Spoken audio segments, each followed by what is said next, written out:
Hello दोस्तों, स्वागत है आप सभी का यूट्यूब के इस ऑनलाइन प्लेटफॉर्म पर। आज हम सीखने जा रहे हैं बाल विकास। बाल विकास जिसे इंग्लिश में बोलते हैं चाइल्ड डेवलपमेंट, एक ऐसी शाखा जिसके अंतर्गत बालकों का अध्ययन किया जाता है, उसे क्या बोलते हैं? बाल विकास बोलते हैं। क्या आप बता सकते हैं कि बाल विकास के अंतर्गत कहाँ से कहाँ तक का अध्ययन किया जाता है? तो बाल विकास के अंतर्गत गर्भावस्था से लेकर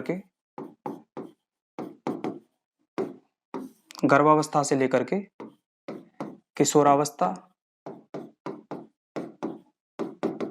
किशोरावस्था, या फिर परिपक्वता तक का अध्ययन किया जाता है। यानी बाल विकास के अंतर्गत कहाँ से कहाँ तक? गर्भावस्था से लेकर के किशोरावस्था या फिर कह लो परिपक्वता तक का अध्ययन किया जाता है। और ये फेमस डेफिनेशन दी गई किसके द्वारा? बर्क के द्वारा। बर्क ने ही सर्वप्रथम बाल विकास को डिफाइन किया था। ठीक है, तो अब आपके समझ में आ गया होगा कि बाल विकास के अंतर्गत कहाँ से कहाँ तक गर्भावस्था से लेकर के किशोरावस्था तक का अध्ययन किया जाता है। और ये फेमस डेफिनेशन किसने दी? बर्क ने दी।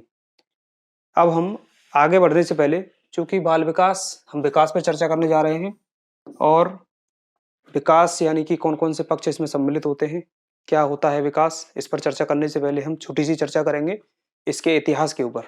ठीक है, तो आइए देखते हैं। बाल विकास के अगर हम इतिहास की बात करें तो इतिहास 18वीं शताब्दी में सर्वप्रथम पैथोलॉजी के द्वारा बाल विकास का वैज्ञानिक विवरण प्रस्तुत किया गया। बाल विकास का वैज्ञानिक विवरण, ठीक है, बाल विकास का वैज्ञानिक विवरण सर्वप्रथम प्रस्तुत किया गया। किसके द्वारा प्रस्तुत किया गया? पैथोलॉजी के द्वारा। कब किया गया? 18वीं शताब्दी में। और इनके द्वारा ही इन्होंने अपने 3.5 वर्षीय बालक के ऊपर, अपने 3.5 वर्षीय बच्चे के ऊपर इन्होंने क्या की? बेबी बायोग्राफी तैयार की। ठीक है, बेबी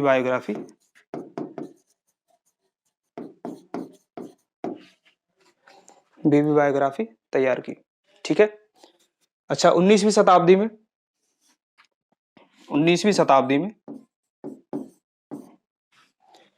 किसके द्वारा? स्टैनली हॉल के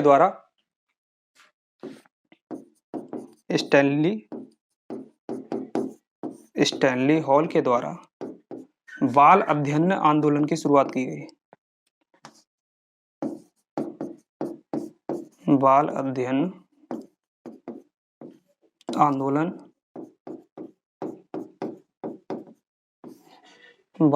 आंदोलन की शुरुआत की गई। कब की गई? 19वीं शताब्दी में की गई। किसके द्वारा? स्टैनली हॉल के द्वारा। ठीक है, और कहां पे की गई? ये की गई यूएसए में, अमेरिका में। ठीक है, अमेरिका में 19वीं शताब्दी में बाल अध्ययन आंदोलन की सर्वप्रथम शुरुआत कहां पे की गई? ठीक है,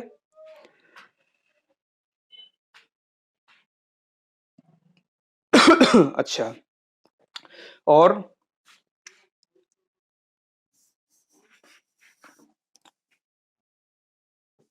इन्हीं के द्वारा, किनके द्वारा? स्टैनली हॉल के द्वारा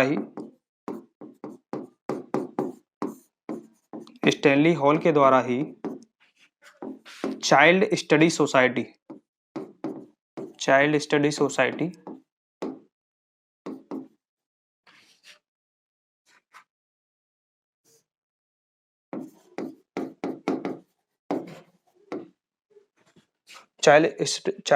सोसाइटी और चाइल्ड वेलफेयर ऑर्गेनाइजेशन जैसी संस्था की स्थापना की गई।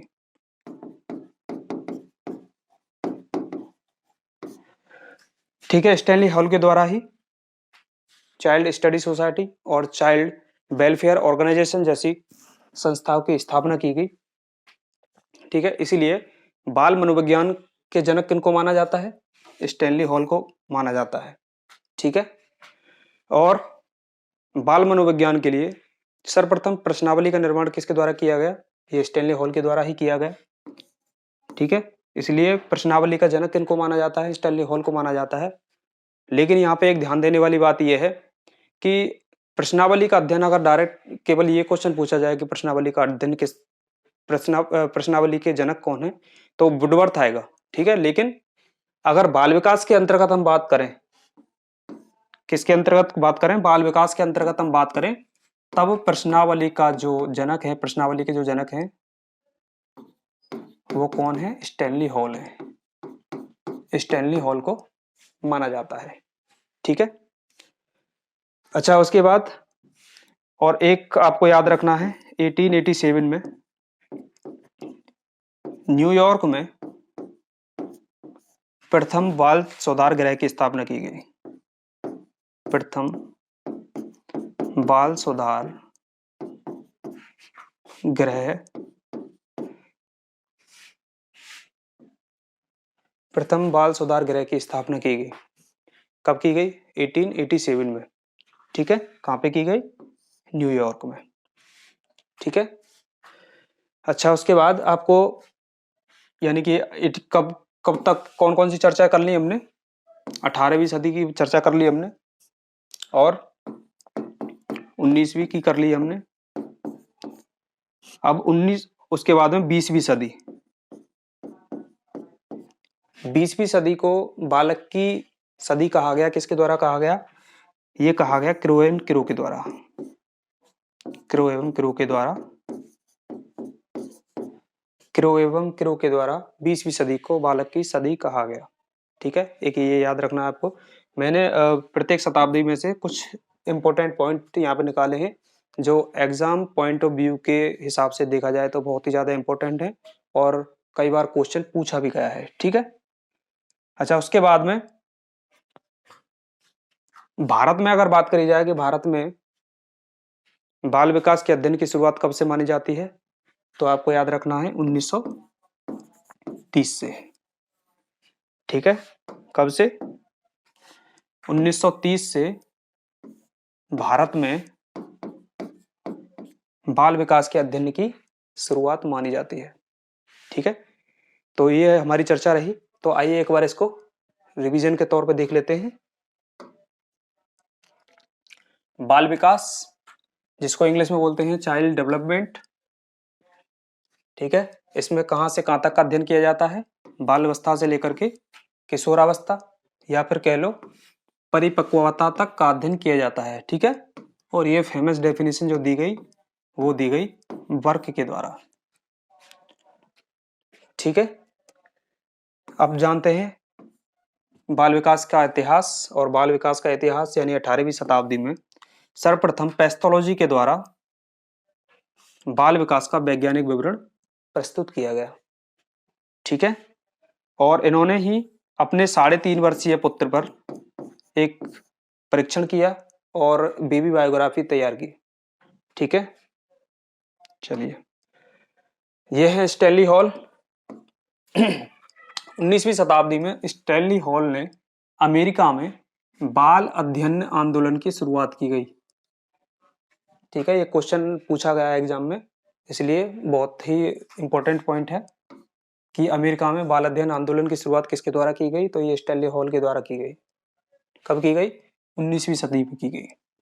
ठीक है, और उन्हीं के द्वारा ही, किसके द्वारा? स्टैनली हॉल के द्वारा ही चाइल्ड स्टडी सोसाइटी और चाइल्ड वेलफेयर ऑर्गेनाइजेशन जैसी संस्थाओं की स्थापना की गई। और स्टैनली हॉल को ही प्रश्नावली का जनक माना जाता है, क्योंकि बाल मनोविज्ञान के लिए प्रश्नावली का निर्माण किसने किया है? तो वो किया है स्टैनली हॉल ने। ठीक है, इसलिए बाल मनोविज्ञान के जनक किसको माना जाता है? स्टैनली हॉल को माना जाता है, ये आपको याद रखना है। और 1887 में न्यूयॉर्क में सबसे पहला बाल सुधार गृह की स्थापना की गई। ठीक है, 20वीं सदी को क्रो एंड क्रो के अनुसार बच्चे की शताब्दी माना गया है। ये भी सेम टू सेम परिभाषाएं उठ करके एग्जाम में आ गई हैं। ठीक है, कई बार ये बात पूछी गई है कि 20वीं सदी को बालक की शताब्दी किसने माना है? तो किसने माना है? क्रो एंड क्रो ने माना है। ठीक है, और भारत में अगर बात करें तो भारत में 1930 में बाल विकास के अध्ययन की शुरुआत मानी जाती है। कब मानी जाती है? 1930 में मानी जाती है बाल विकास के अध्ययन की शुरुआत। उसके बाद अब हम चर्चा करने जा रहे हैं विकास और अभिवृद्धि। ठीक है, क्या होता है विकास और क्या होती है अभिवृद्धि, यानी कि ग्रोथ एंड डेवलपमेंट। ठीक है, तो आइए समझते हैं क्या होता है विकास और क्या होती है अभिवृद्धि। विकास संपूर्ण पक्षों में होने वाला परिवर्तन, संपूर्ण पक्षों में होने वाला परिवर्तन को क्या बोलते हैं हम बोलते हैं विकास। जबकि केवल शारीरिक पक्ष में होने वाला परिवर्तन, केवल शारीरिक पक्ष में होने वाले परिवर्तन को हम क्या बोलते हैं? हम बोलते हैं अभिवृद्धि। ठीक है, एक पक्षीय होता है, एक पक्षी क्या होती है? अभिवृद्धि होती है, जबकि बहुपक्षीय क्या होता है? विकास होता है। विकास के अंतर्गत शारीरिक विकास, मानसिक विकास, सामाजिक विकास, संवेगात्मक विकास सम्मिलित होते हैं, जबकि अभिवृद्धि के अंदर केवल और केवल शारीरिक विकास सम्मिलित होता है। ठीक है, तो हम कह सकते हैं कि संपूर्ण पक्षों में होने वाला परिवर्तन विकास, जबकि एक पक्ष में होने वाला परिवर्तन अभिवृद्धि होती है। अभिवृद्धि का संबंध केवल लंबाई चौड़ाई से होता है। लंबाई चौड़ाई ऊंचाई आपको दिख रहा होगा यहाँ पे। ठीक है, लंबाई चौड़ाई और भार से इसका संबंध होता है, जबकि विकास का संबंध कार्य क्षमता से होता है। ठीक है, तो संकुचित अर्थ किसका हुआ? संकुचित अर्थ हुआ अभिवृद्धि का, जबकि व्यापक अर्थ किसका हुआ? व्यापक अर्थ हुआ विकास का। ठीक है, एक पक्षीय हुई अभिवृद्धि, जबकि बहुपक्षीय क्या हुई? बहुपक्षीय हुआ विकास। ये केवल अभिवृद्धि क्या है? केवल बाह्य स्वरूप से संबंधित होती है, जबकि विकास बाह्य और आंतरिक दोनों से संबंधित होता है।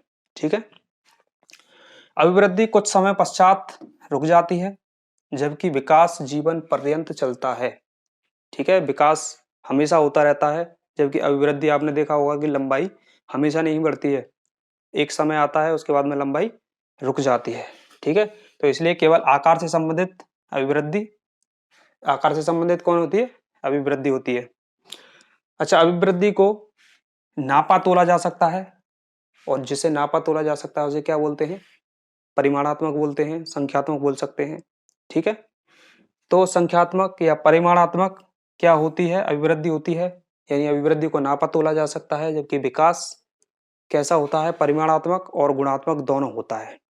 ठीक है, विकास कैसा होता है? परिमाणात्मक और विकासात्मक होता है। अभिवृद्धि विकास में निहित होती है, अभिवृद्धि कहाँ निहित होती है? विकास के अंतर्गत निहित होती है, जबकि विकास अभिवृद्धि के अंतर्गत निहित नहीं होता है। ये आपको इंपॉर्टेंट पॉइंट याद रखना है। ठीक है, तो ये हमारी चर्चा हुई संपूर्ण पक्षों में होने वाला परिवर्तन विकास, जबकि केवल शारीरिक पक्ष में होने वाला परिवर्तन क्या होगा? ये होगा अभिवृद्धि। विकास के अंतर्गत कौन कौन से पक्ष सम्मिलित होते हैं? यानी कि मानसिक विकास सम्मिलित होता है, शारीरिक विकास सम्मिलित होता है, सामाजिक विकास सम्मिलित होता है और संवेगात्मक विकास सम्मिलित होता है। ठीक है,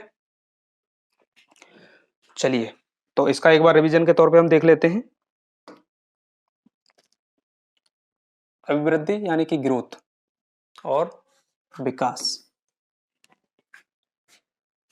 केवल शारीरिक पक्ष में होने वाला परिवर्तन, केवल शारीरिक पक्ष में होने वाले परिवर्तन को क्या हम बोलते हैं? हम बोलते हैं अभिवृद्धि, जबकि संपूर्ण पक्षों में होने वाले परिवर्तन को बोलते हैं विकास। इसका संबंध लंबाई चौड़ाई व भार में वृद्धि से होता है। ठीक है, जबकि इसका संबंध किससे होता है? कार्य क्षमता में वृद्धि से होता है। अभिवृद्धि एक पक्षीय होती है, जबकि बहुपक्षीय होता है विकास। बहुपक्षीय होता है विकास।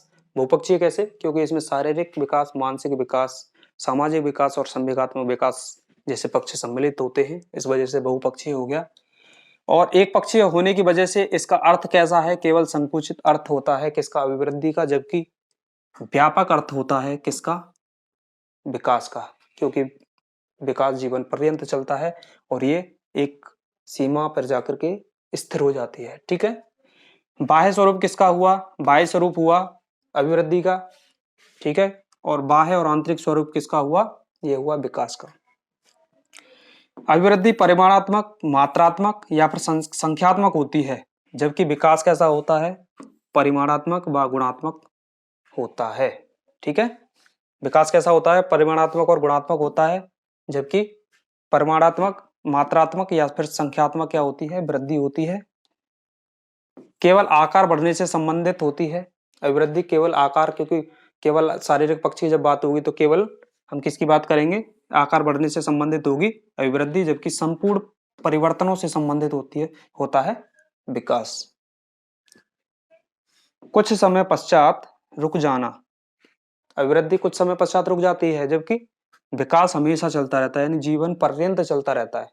ठीक है, ताउम्र चलता रहता है विकास। रचनात्मक परिवर्तन, अभिवृद्धि कैसी होती है? रचनात्मक परिवर्तन। अब रचनात्मक परिवर्तन आप ऐसे समझ सकते हैं कि जैसे ये हुई शेषावस्था,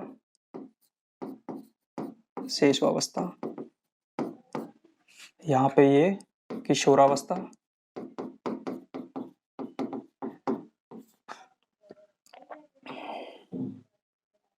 और ये आप यहाँ पे हुआ परिपक्वतावस्था। ठीक है, इस ग्राफ से आप समझ सकते हैं कि शेषवावस्था से किशोरावस्था की ओर जाना। ठीक है, शेषवावस्था से लेकर के हम कहां तक जाना?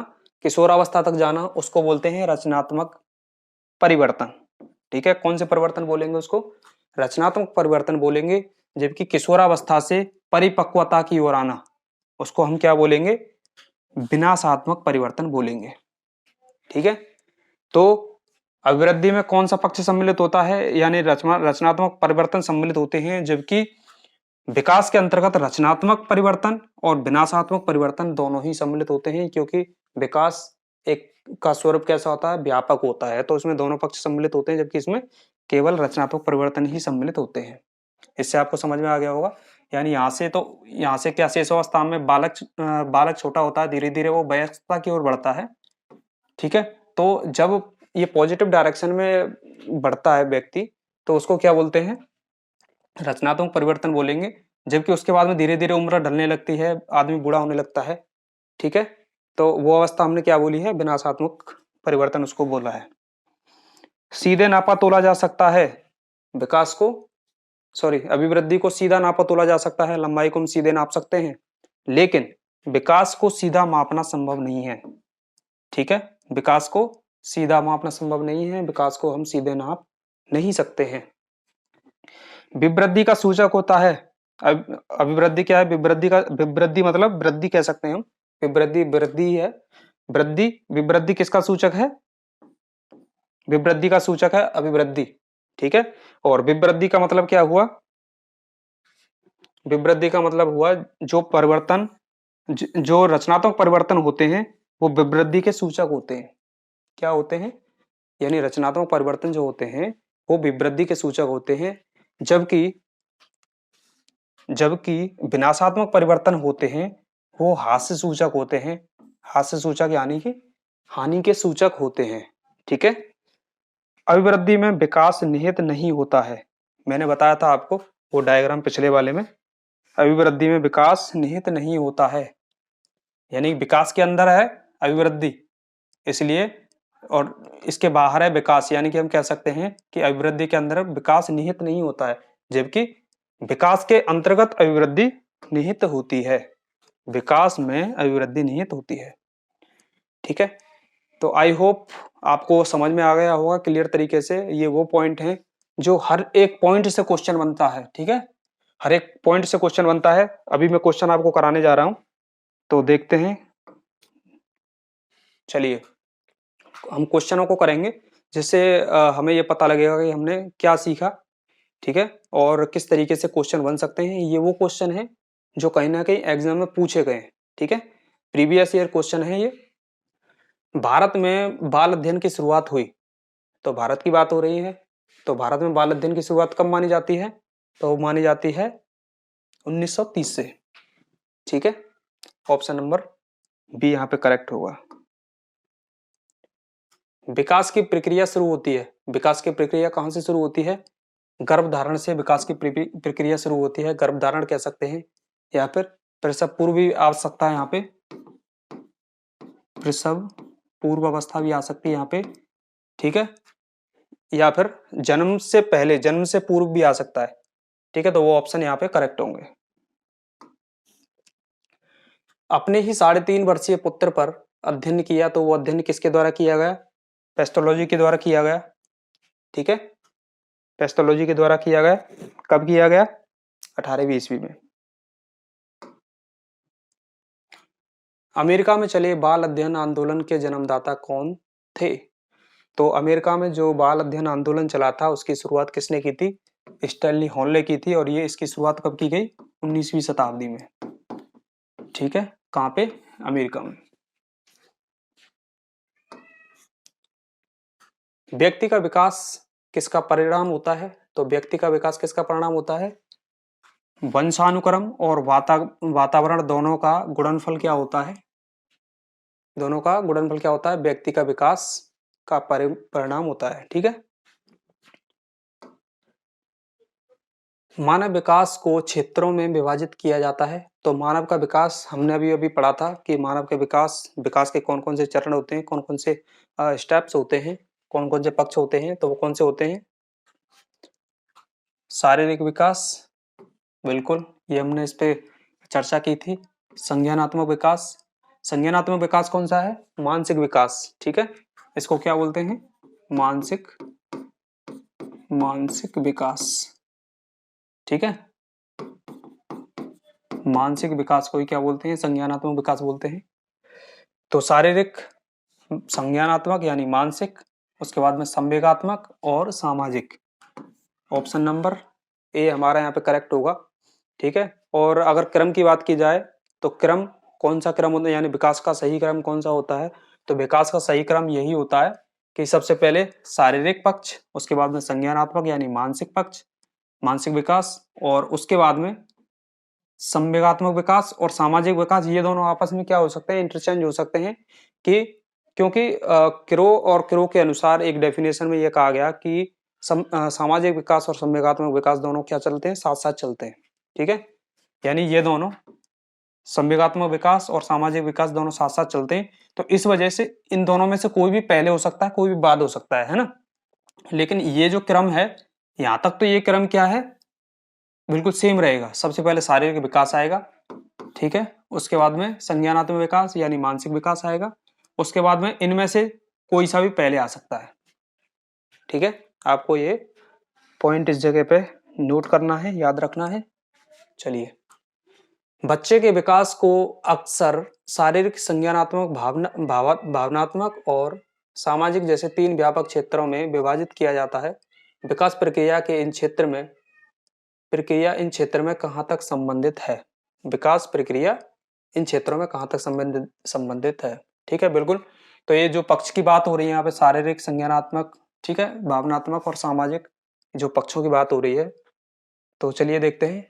अन्य को प्रभावित किए बिना स्वतंत्र रूप से विकसित, बिल्कुल गलत, क्योंकि प्रभावित तो करती है, एक अवस्था दूसरी अवस्था को प्रभावित करती है।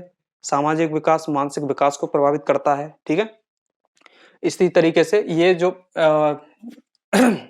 जो विकास यानी शारीरिक विकास, संज्ञानात्मक विकास, मानसिक विकास और संवेगात्मक सामाजिक विकास, ये आपस में क्या है? एक दूसरे को प्रभावित करते हैं, और समग्र और एकीकृत रूप से ये क्या होते हैं? काम करते हैं। तो इस वजह से ये ऑप्शन है हमारा यहाँ पे क्या होगा? करेक्ट होगा, एक एकीकृत और समग्र प्रकार में विकसित। ठीक है, चलिए, परिमाणात्मक परिवर्तन की अभिव्यक्ति होती है। यहाँ पे किसकी बात हो रही है? परिमाणात्मक परिवर्तन की बात हो रही है। और परिमाणात्मक परिवर्तन यानी कि ऐसे परिवर्तन जिसको हम माप सकते हैं। ठीक है, ऐसे परिवर्तन जिसको नापा जा सकता है। ठीक है, या फिर इसको हम संख्यात्मक परिवर्तन भी बोल सकते हैं। तो वो किस में होते हैं? नाप तोल किस में होती है? अभिवृद्धि में होती है। तो इस वजह से परिमाणात्मक परिवर्तन किस में आएगा? अभिवृद्धि में। अमेरिका में बाल अध्ययन आंदोलन चला, ये क्वेश्चन रिपीट हो गया क्या? अमेरिका में बाल अध्ययन आंदोलन चला, तो ये कब चला? 19वीं शताब्दी में, ठीक है, स्टैनली हॉल के द्वारा। स्टैनली हॉल ने स्थापना की, तो स्टैनली हॉल ने किसकी स्थापना की? चाइल्ड स्टडी सोसाइटी और चाइल्ड वेलफेयर ऑर्गेनाइजेशन, यानी कि दोनों यानी कि ये सही होगा अब, ठीक है, ठीक है। चलिए, व्यक्ति के विकास के लिए जिसका मुख्य योगदान है वो क्या है?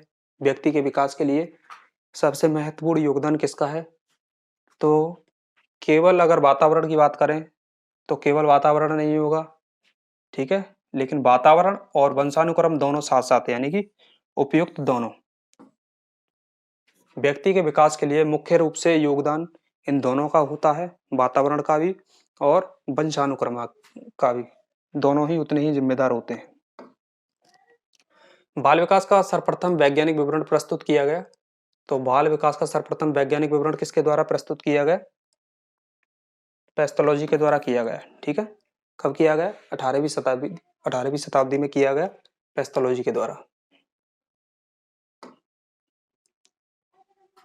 परिमाणात्मक परिवर्तन की अभिव्यक्ति होती है, तो किसमें होती है? परिमाणात्मक परिवर्तन की अभिव्यक्ति होती है किसमें? अभिवृद्धि में, ठीक है, क्योंकि परिमाण का मतलब ही क्या होता है? रिजल्ट होता है, या फिर जैसे हम बोलते हैं जिसको हम नाप तोल सकते हैं, उसको हम क्या कैटेगरी में रखेंगे? परिमाणात्मक परिवर्तन कहेंगे। चलिए, तो दोस्तों कैसी लगी आपको क्लास? कमेंट सेक्शन में बताना, ठीक है। So thank you very much for watching my video, thank you. और अगली चर्चा करते हैं हम नेक्स्ट क्लास में।